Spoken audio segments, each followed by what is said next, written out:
Good day, culinary arts and baking and pastry arts students. This is Chef Fritz. Welcome to week 4. We're jumping right in. I want to take care of a couple operational things, and then we are going to delve right into the kitchen safety and operations lecture. And so here we go. One of the desired outcomes of today is for us to first set up shared folders for our photographs for our slats coming off of our lesson yesterday. And then as well, we want to wrap up the kitchen safety and operations lecture in order to best prepare you for the kitchen and operations quiz that is available for you to take and do this week in Google Classroom. So let's jump on in. So the lecture here that I want to open up with is about how to organize your photographs in Google Classroom. One of the things that I've urged you to do is to ensure that you're using your Chromebooks, not personal devices, to evidence your learning for your slats. The reason why I want you to do that is to ensure that you don't have to waste your personal time, either in class or out, with transferring photos from one device to another. It's a lot easier to share photos with your team as a whole and to share photos and import them into your Slat if they're already housed on your Chromebook. So I want to show you a brief video on how to simply set up a shared folder. What I'd like as a desired outcome today is for every team member to end up with a folder that is outlined like this, okay? So as you look at Google Classroom, if you look at the screen, it says here, week 3, kitchen safety and operations. You want to have one folder that is labeled week 3, kitchen safety and operations. And the best way to do that is to simply go over Google Classroom, copy this information right here, and paste it when you create your folder. And then you're simply going to create a folder called Culinary Class Resources, or whatever you want to call it for your team. And you're going to set up these folders for every week starting with week 3. Okay, so let me show you really quickly how to do this. Monday.com has definitely changed and improved the way we work. Having a place that provides a visual of what everyone's working on, it changed the way that our team members collaborate. Hi, this is Richard Byrne at freetech4teachers.com. In this video, I want to take a look at how you can create a shared Google Drive folder.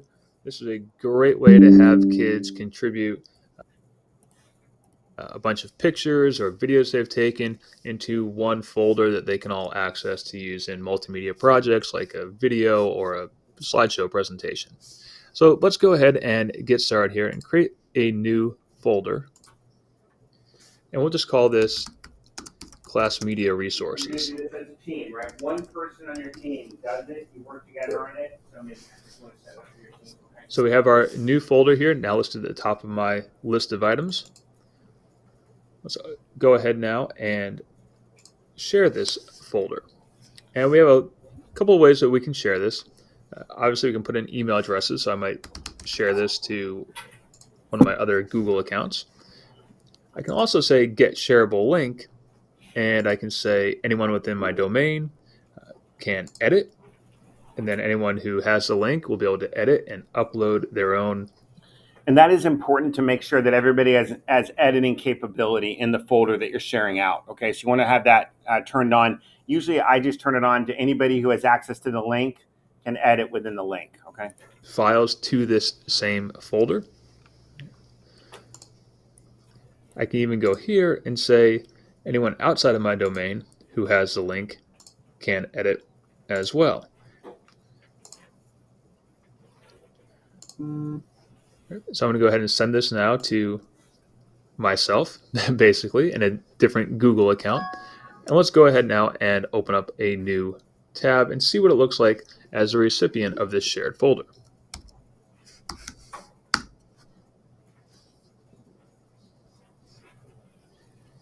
So here in my other Google account where I've shared the folder, I'm going to go now and see shared with me. And in shared with me, I'll now see the class resources and shared by Max. That's the other account I'm using. Double click on that. And I can go ahead now and upload any file I want into this folder, and it will appear for everybody who has access to the folder. Anyone who has that link we'll be able to access the files inside here. So let's go ahead and now upload a file to that folder. And I might just put in a picture in this case. So maybe I'm going to share this picture. And you'll see down here it's now uploaded, and that's available for anyone who has access to the folder to use. So this is a great way to have students. So I'm going to go ahead and cut off here. What you're going to do now as part of our outcome during this class period is you're going to set up a folder that looks like this. So, and again, you're going to use the Google Classroom format of titles to name your folders. It's going to be the easiest way to dump photos in and then share those photos down the road. Okay, so that's one outcome for our learning experience today. Let's jump into kitchen safety and operations now. Okay. You'll see in Google Classroom under week 3, the kitchen safety and operations materials. Remember, the materials are denoted with a book and also a blue video because there's video and text resources in the materials. One of the things you want to know is that everything that I lecture about is sourced in these links here. So you're always welcome to go back outside of a lecture and review the materials. In particular, the material that you want to review this week is that the material here that says kitchen safety and ops, okay? That has all of the content that's going to support your learning for the quiz this week. But I want to go over some just operational things for our classroom right now. So let's talk really quickly. If you look at the screen, you can see a number of different things. First and foremost, if you don't feel safe in this classroom, you should stop, okay? You're handling knives. We're dealing with things that are hot, things that can injure you. And so your safety is my number one concern. All right. If you, for some reason, need to dial 911 and I'm not available, you'll see on the cupboard right here. If you look up here where my hand is, right up here on the cupboard, you'll see directions on dialing 911. And then also you'll see this emergency handbook flyer. Okay. For some reason, if I'm not here to guide you during an emergency, you would want to resource that right away. There's a first aid kit located up here as well. Okay, mounted on the cabinet here. And then as well, if you need Band-Aids, which are the common phenomena for me, I have Band-Aids in the bottom drawer right here. You can just come around and help yourself. Ask me only out of courtesy because I want to see if you got injured in class. I want to look at that and assess it, okay? And then as well, a general overview of if an emergency happens, when you hear it, what to do right here again on the cabinet as a resource. So all this sort of 911 emergency resource information is up here, okay? If we need to evacuate the classroom, you'll see that I have an A14 yardstick, and our evacuation location is out, I always say, on the 30-yard line of the field. So we go right out to the main field and evacuate out to the 30-yard line. And whoever, like if a student is sitting on station 3, they'll grab the yardstick and lead us out. I'll lock the door behind us and to ensure that we're all safe and accounted for, okay? When we're talking about kitchen safety and operations, initial prevention starts with paying attention, okay? Just being aware of what we're doing is the most important part of your safety in the classroom, okay? Using equipment properly, ensuring that your knives are sharp, using that guiding hand or claw. We'll talk about that. So look at me right here, right? Guiding hand or claws when you formulate lead with your knuckles, okay? So when you're slicing an onion or something, the worst thing you could do is maybe nick yourself on a joint, which is a lot better than cutting the tip of your finger off, right? And so you never want to be cutting with your fingers fully extended. You want to curve them up and lead with those knuckles as you're doing the slicing, okay?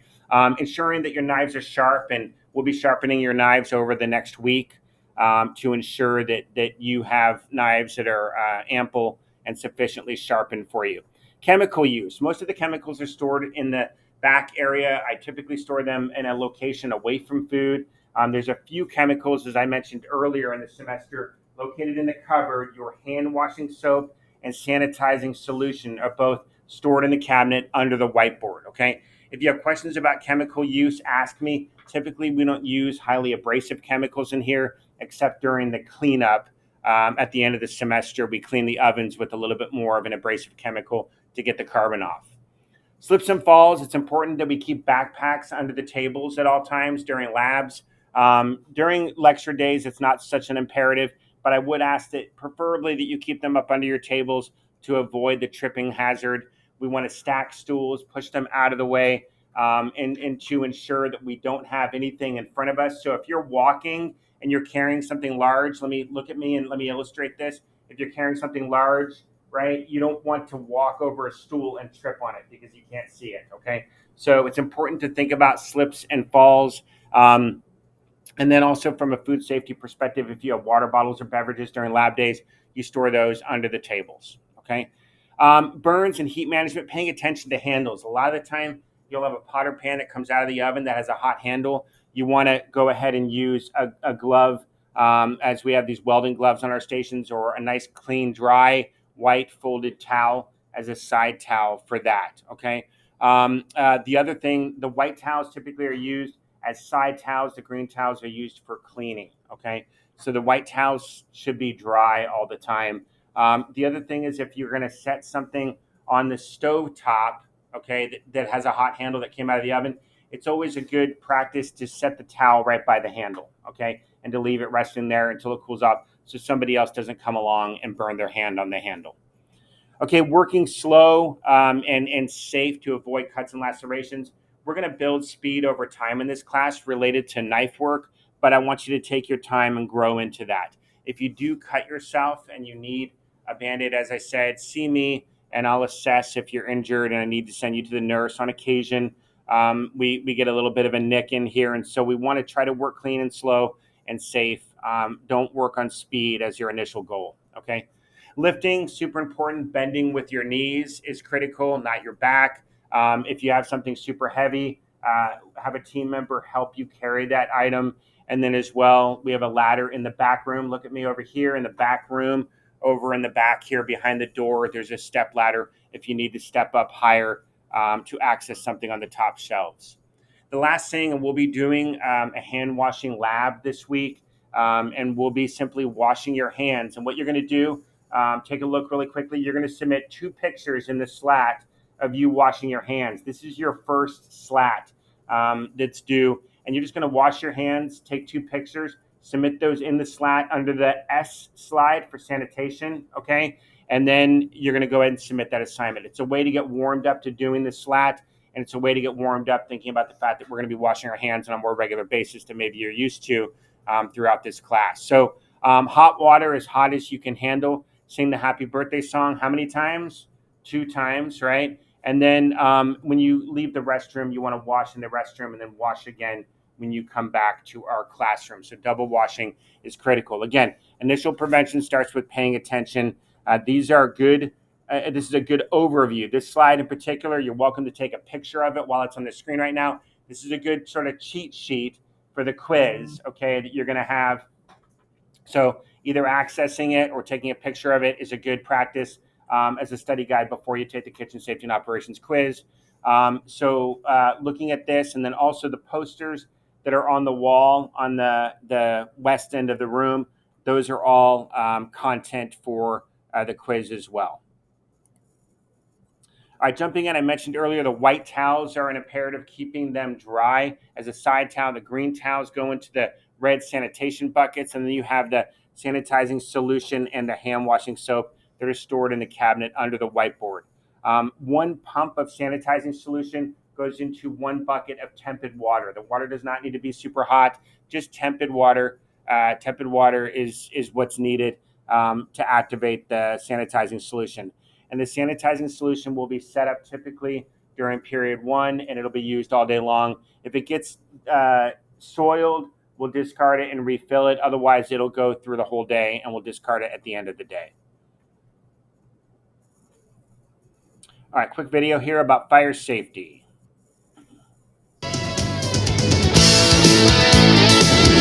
Grab the kids and gather around. It is time to imagine it. We are backstage at the Imagination Station with the chief scientist, Carl Nelson, and an important safety lesson. I think your breakfast is getting a little bit burned here, That's Tony. just flambe. It is. No, this can actually happen at home, right? You're cooking something and it catches on fire, and what do? What do you do? The easiest thing is you just put a lid on top of it. Right. Okay? Turn off the flame. The oxygen will be consumed by the flame, and you're safe. Now you have to remain calm when you do that. Remain calm, right? You don't want to like pick this up and try to move it and do something like that, because if it's flammable, it could spill on you. It could be really dangerous. Sure. Right? So just put the lid on. If you don't have a lid, cookie sheet, anything flat. Okay. Snuff out the oxygen. But that's what you're supposed to do. That's what you should do. Let me show you what you should never do. Okay. So don't do this at home. Over here, we've got a cast iron skillet filled with some paraffin, like a hydrocarbon. It's like oil as well. Okay. And what we're going to do is we're heating it up very, very hot. You can see it's smoking. All right. Yeah. What happens at home when we we're heat actually up going to light oil in it? You don't the want to oil do on that, fire. right? Oh, all right. Just I didn't simulate realize that was going to happen. What might happen in, say, a grease fire? So we'll just add a little bit of flame to the top here, see if we can get it to ignite. You got to add A little that bit of to it. We got a little bit of flicking. flame going on Once there. to Okay, ignite. so it is on fire. Now, if this happened in your kitchen, the last thing you'd want to do is try to move that. Again, you could spill it. Right. And if you do have a lid, go ahead and put a lid on it. What you don't want to do is add water to it. Really? Okay. Let me show you. Let's step back. Okay. We got little squirters here filled with water. What we're going to do is we're going to direct these water streams into, so you might want to hold it up high. Okay. We're going to splash into that tray of oil, which is on fire. Ready? Right. Here we go. Just normal water in here. Whoa. Wow. That I did not expect. Oh my God. Wow. Okay. So you get the idea here. That's a tiny little tray. Nobody cooks with these little, I don't know what these are made for, maybe cornbread or something like that. Nobody cooks with one of those. You're going to have Sure. a much larger tray. Right. And if you added water to something on a much larger tray, I mean, that was a significant ball of fire. You can imagine in your home, what happens is you throw that water in there, it heats up, it expands, turns to steam, and it ejects all that burning oil to create that giant flame ball we just saw. Wow. So definitely don't do that. Just put a lid on it. Never add water. Now, see, when to a I grease fire. when I watch them do the saganaki, the flaming cheese in Greektown, you see it go up. I always thought there was some sort of alcohol in there. Doesn't necessarily mean it was. There could be, but in the case of a grease fire, never add water. That's the big takeaway. All right. Well, hey, thanks very much, Carl. You can learn all kinds of stuff and do. All right, so imperative, and you have a sheet pan, what's called a half sheet pan, that's under your cooktop.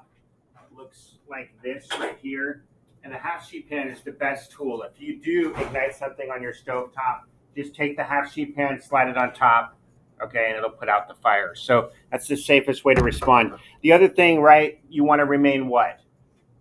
Calm. Yeah, okay, remaining calm, don't freak out. Anybody ever had a grease fire at home? Okay, it's something that you want to avoid. Okay, so again, taking skills here at school and applying them at home is important. Okay, another quick overview about Well, ABC 2 News is working for you right now. More kitchens catch on fire on Thanksgiving Day than any other day of the year. But would you know what to do if it happened to you? Mark Clegg from our sister station in Kansas City shows us how it can only take just seconds. It did it within minutes, because I know I wasn't gone but a second or two. As she came close to the door, I did see the flame it just raised up. It only takes seconds in the blink of an eye. Your kitchen stove can go from this to this. A massive fireball rolling through your home. And I turned the stove on as low as I could in the back burner and turned it down to simmer. And once the flames start, they can explode into a fireball if the wrong decision is made in those crucial seconds. That's what happened in Julia's case. It kept flaming up very high. And as I kept walking out and he had the door open, I said, I can't. And I took it and I flipped it with the water and it went up all the way up to the ceiling. The number one thing you don't want to do is what? You don't want to move a pan that's on fire, and you especially don't want to put water on it. Julia escaped without a scratch, but as for the Ankrams' home, the flames hit the drapes, catching them on fire, and smoke filled the house. In the end, the damage totaled $200,000. To demonstrate just how dangerous a cooking fire can be, we enlisted the help of the Overland Park Fire Department. This should work. In a test kitchen at the Fire Training Center, That one's rolling. we set up 8 cameras, 5 inside and 3 outside. Firefighters set a pot of grease on the stove and heated it up. Within about 8 minutes, we had our fire. Everybody clear? This is where so many homeowners make that crucial split-second mistake, trying to move a burning pot to the sink and pouring water on the flames. Because of the level of danger, our firefighter extended a pole with only a cup of water through a window. 3, 2, 1, go. An unbelievable fireball erupts from the pot. It roars up the ceiling and then all the way across to the other end of the room.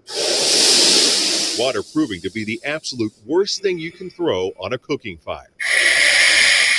Well, it instantly turns to steam. So what you end up with is something like an explosion. So what should you do to prevent an explosion of fire in your kitchen?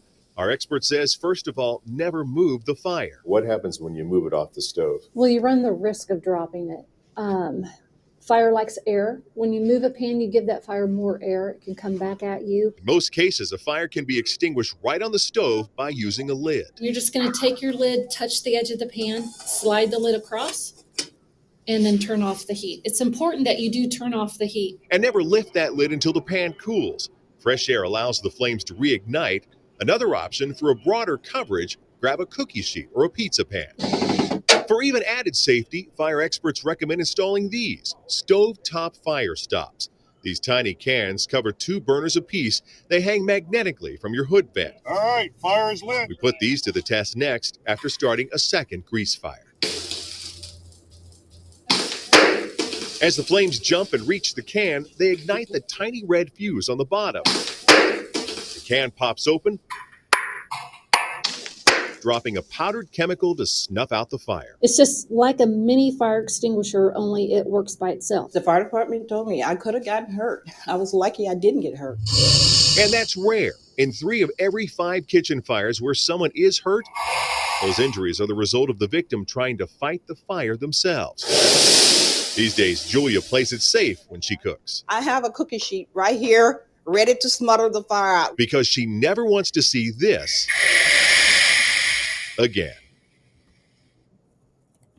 You know, part of it is just being prepared mentally. As she had that sheet pan stored on top of her refrigerator, conveniently located by the stove, just being prepared for when it happens is 9/10 of your ability to overcome a fire. And so just having a plan. I have under the cabinet across from my stove at home, I have one of these. It's just a small aerosol fire extinguisher, so you don't have to pull the pin out. You don't have to do anything really hard to apply it. You simply spray it like an aerosol spray bottle. And so the goal is to make it easy during that moment of stress. We do have in our classroom, obviously the first line of defense is going to be a lid or a sheet pan. And then if we need to move to having a fire extinguisher used, there's 2 fire extinguishers. So look at me right over here on the entrance of the classroom as you walk in straight ahead. And then right by the back door, okay, to the right of the back door in my office area, there's a fire extinguisher back there. So for some reason, I said get the fire extinguisher because we needed to put a fire out. If I directed you to do that, you just want to go to the closest location. Pretty much half of the classroom, we're going to source it there. This half of the classroom, we're going to source it here. So jumping ahead, I'm going to go ahead and show you a quick video about food safety here as it relates to, kitchen operations and safety as it relates to. This morning in Health Watch, what to do if flames suddenly break out in your kitchen. Early Show consumer correspondent Susan Kopen here with some important safety tips. Good morning. Good morning, Harry. Cooking fires are the leading cause of home fires in the United States. So we are about to show you the do's and don'ts of handling a grease fire. In just minutes, an entire house can go up in flames. And most of those fires start right here, the kitchen. Cooking fires cause more than 480 fire. This video in particular is going to just show you the types of fire extinguishers, A, B, and C, and what they mean. Deaths each year and nearly $900 million in property damage. Grease fires that get out of control are one of the main culprits. To see firsthand just how out of control they can get, we went to the State Farm Building Technology Research Lab outside of Chicago. Do most people know how to handle a kitchen fire? I would say not many people know how to handle a kitchen fire and what to do if it were to start. State Farm researcher John Donovan is an expert in grease fires. With firefighters standing by, he helped us set a pan on fire to show us what not to do in a kitchen fire. You might think water is the best defense, but not when it comes to a grease fire. Just watch what water is the... And I want to emphasize, so this is the moment. So a lot of the time students have a tendency to put a pan on the stove, heat it up, and then add oil to it. okay? You never want to preheat the pan. I mean, you do for cooking want to preheat the pan, but you want to do it with the oil in it. So then as soon as you start seeing that shimmer above the pan, before it gets to a point like it is in the image where there's smoke coming out of the pan, you want to add your ingredients to it. You want the pan to heat up, but you don't want to heat the pan in advance to add in the oil, because if the pan is really hot when you add the oil, it can immediately ignite, okay? And so not heating the pan without the oil being in is an imperative to ensure that the pan isn't overheated. The best defense, but not when it comes to a grease fire. Just watch what happens when John throws a small cup of water on the pan. The flames double in size almost instantly. We threw probably 1.5 ounces of water on that fire, and you saw the flare up we got from that. Absolutely the worst thing you can do to a grease fire is throw water of any sort on it, any amount, anything, no water. And here's what happens when John tries to smother the fire with a wet towel. Again, the fire becomes more intense. The other hazards are you may try and put the towel on there and actually pull the pan off of the stove. Well, then you've got burning oil on the floor. Most likely you've got it on whoever was trying to throw the towel on. So you're just, you're causing more problems than you're trying to solve. Even using a fire extinguisher that is water-based can have disastrous results. Just look. The flames shoot to the ceiling. All right, this is why I'm talking about the type of fire extinguisher. So we're going to get into that here in a moment. What you need is a dry chemical fire extinguisher, specifically designed to deal with grease. You can see here how it puts out the flames in a matter of seconds. So basically you pull the pin, you squeeze the trigger, and you're aiming at the base of the fire. You want to put that fire out at the base. If you put it up high, the chemical falls on top of the fire, it doesn't do a bit of good. Here's something else you can do. If the flames are small enough, carefully put a lid on the pan and turn off the heat. Don't try and move the pan. Many people get burns or start fires elsewhere as they're trying to take that pan and get it outside. And once that lid is on, don't remove it. Watch what happens when John does just that. Even if you've turned that burner off, that pan is holding the heat, the oil is holding the heat, it's going to light again. If a grease fire is left alone, even for a few minutes, your whole kitchen can go up in flames. Watch what happens when we let this pan burn.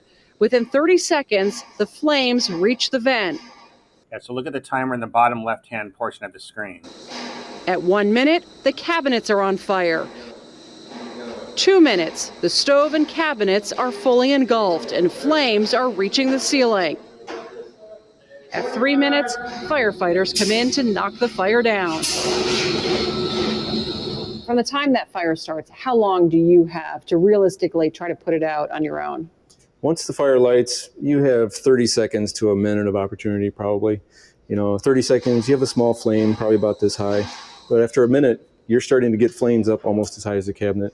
At 2 minutes, we've started to engulf the cabinet, so it's way beyond at that point. So realistically, if you can get it within the first 30 seconds, say you were standing in the room when it happened, you could probably get a lid on it and put it out. And if you do have a fire in your home, in the kitchen or anywhere in the home, make sure you call 911 before you really try to handle things on your own so it doesn't get out of control. But the thing is, with the lid, though, was amazing. Put that lid on there, you go, look at the lid. Keep that lid on there if you're going to put the lid on. All right, here are standard fire extinguishers. Okay, so something you should have in your home, in the kitchen, nearby, fire extinguisher. So if you're going to have something small like this is a traditional fire extinguisher. Look on the front, make sure it says ABC so you know it'll work on everything in your home. And that's what I'd recommend, because if you have an electrical fire or a grease fire or a paper fire, whatever, a grease fire, it's going to be able to put it out. Okay, and ABC's your most likely safest solution to have in a house, a small one. And I'd recommend that you even bring it up to your parents. Where's our local fire extinguisher in case we have a fire, a local fire in the kitchen, so that we can put it out. It's a conversation worth having. Wood, paper, grease, electrical equipment. And this goes for $20, so it's not too bad in price. This one is specifically made for the kitchen. It's smaller, it's white, you can put it in the corner. People probably won't notice that you even have a fire extinguisher sitting out. Some people are worried about that. They don't want a big red one in their kitchen. This goes for $15, and this is good for grease, this is good for electrical equipment. Something else, which is made by First Alert, this is something called Tundra. It's actually a spray bottle. A lot of people are really intimidated by pulling the pin and trying to figure out how to use a fire extinguisher. $15, all you do is spray it. So yes, for grease fires. Yes, you can Okay. use this on wood, grease fires, electrical equipment. You got it. This morning in Health Watch, what Okay,